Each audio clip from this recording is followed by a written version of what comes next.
Most people believe taxes are decided in parliaments, announced in budgets, and printed clearly on your paycheck. But the most powerful tax in modern history rarely appears on any official document. It does not require debate, votes, or public approval.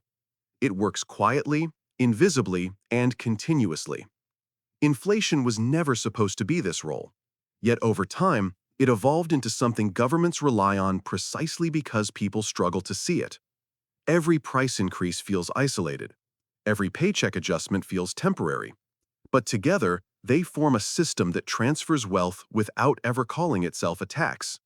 Welcome to the silent mechanism that reshaped public finance without public consent. If this changes how you see money, support History of Finance Decoded by subscribing, because understanding systems is the first step towards seeing power clearly. And what comes next explains how this silence was engineered. The story begins long before modern central banks. In 1694, London, England, a government exhausted by war against France faced a brutal choice: raise taxes again or risk collapse.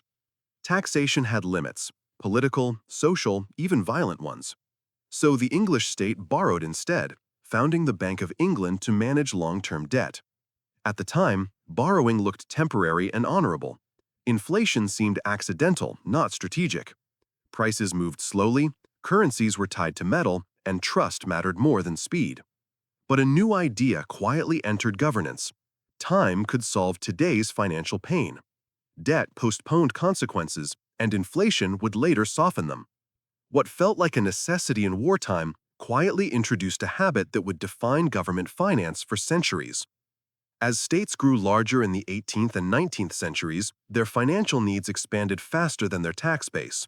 Wars, infrastructure, colonial expansion all required funding before citizens could be persuaded to pay for them. In France after 1795, revolutionary paper money collapsed when inflation spiraled out of control, teaching a harsh lesson. Inflation was dangerous when uncontrolled, but immensely useful when managed. Governments learned they didn't need runaway inflation, just a steady erosion, slow enough to avoid panic. This was the birth of inflation as a tool rather than a mistake.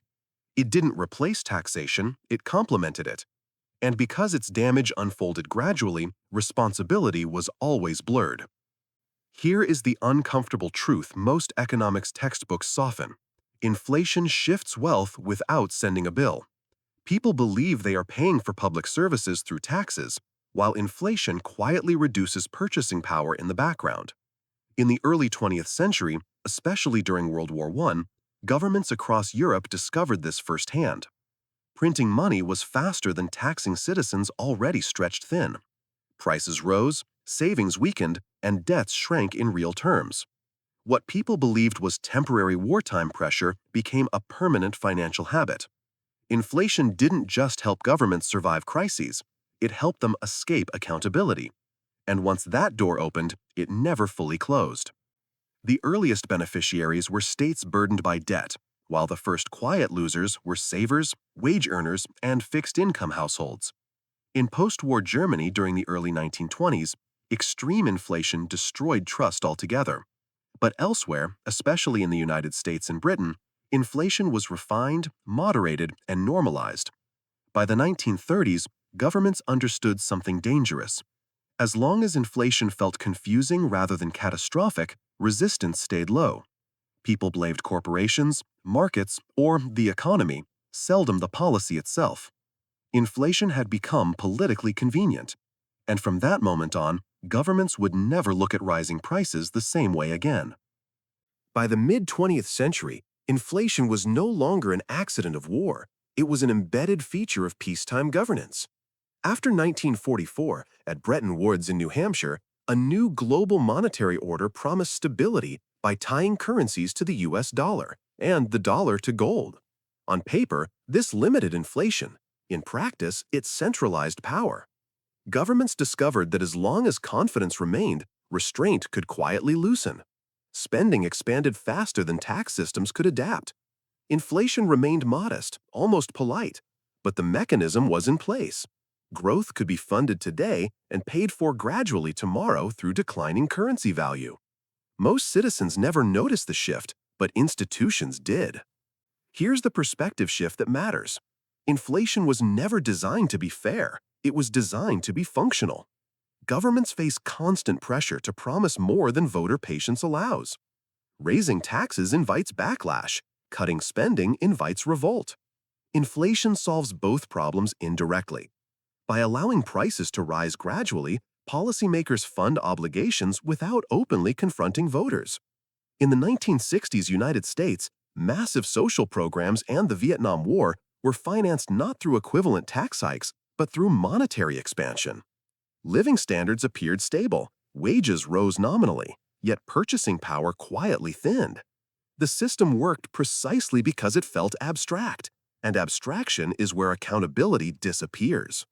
A popular myth insists that inflation is simply the result of greedy companies or unpredictable markets. History shows otherwise. Markets respond to conditions. They do not create money. In 1971, Washington, D.C., President Nixon ended the dollar's link to gold entirely. What was presented as a temporary decision became permanent overnight. From that moment, inflation was no longer constrained by physical limits. Central banks gained flexibility, governments gained freedom, and citizens gained complexity.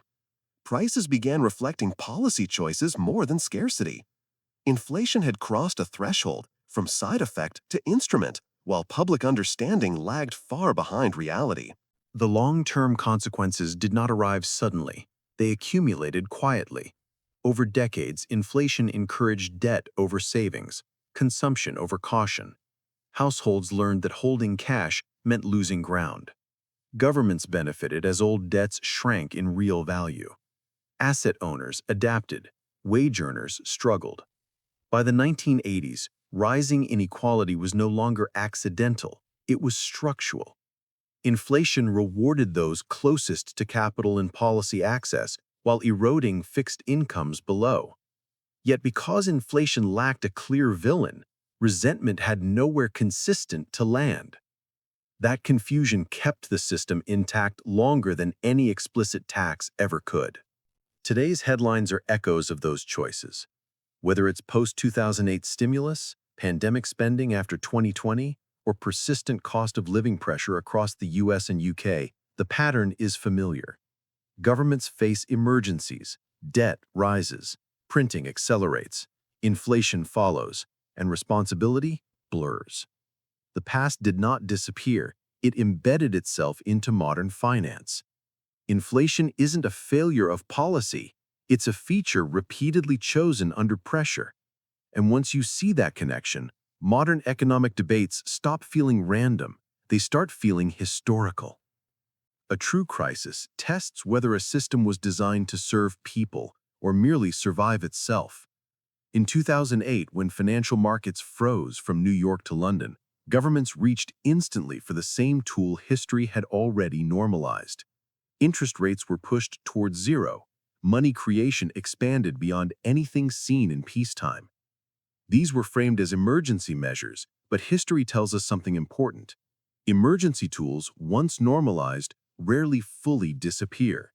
The public focus stayed on bank bailouts and market crashes, while inflationary consequences were deferred into the future. Once again, inflation absorbed the political cost that direct taxation could not. What followed was not chaos, but quiet transformation. Central banks gained unprecedented influence without formal votes or sweeping reforms. Monetary policy began shaping housing markets, retirement outcomes, and national debt sustainability. Governments could borrow at historically low costs, reinforcing reliance on debt over taxation. The shift was subtle enough to avoid resistance. Inflation no longer looked like theft, it looked like management. Yet power had moved away from voters towards systems few fully understood. This transition did not require secrecy, only complexity. And complexity has always been inflation's greatest ally. Today, inflation control sits within institutions that operate one step removed from democratic pressure. Central banks coordinate liquidity, manage expectations, and influence asset values across borders. Governments set objectives, but outcomes depend on incentives built over decades. This is not a conspiracy, it is institutional evolution. When inflation rises, responsibility disperses. No single actor appears accountable. This diffusion of blame is precisely why inflation remains politically usable. It is not controlled by any one hand, but it benefits certain structures consistently. Understanding that distinction changes how power is perceived in modern finance. Here's the question most people avoid. If inflation consistently erodes purchasing power, why do governments repeatedly depend on it? The answer threatens comforting assumptions. Inflation allows promises to be kept today while passing costs forward invisibly. It funds stability while quietly redistributing value. In that sense, inflation is not policy failure, it is policy compromise. And compromises favor the system's survival over individual clarity. Once this is understood, debates about prices stop sounding like accidents. They sound like patterns. History offers comparisons. From Roman coin debasement in the 3rd century to post-war Britain in the 1970s, states repeatedly reduced currency value rather than confront political limits head-on. Different eras, different tools, same incentive. When direct extraction becomes dangerous, indirect extraction becomes normal. Inflation fits perfectly into that logic.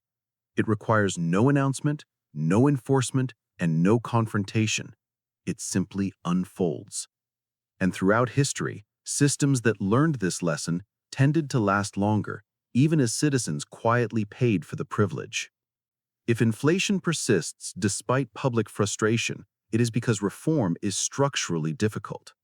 Modern economies are built on debt, and debt depends on manageable interest burdens.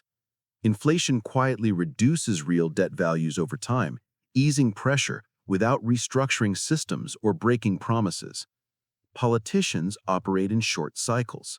Inflation operates across decades. This mismatch ensures the strategy survives. Even leaders who criticize inflation inherit incentives that reward continuation.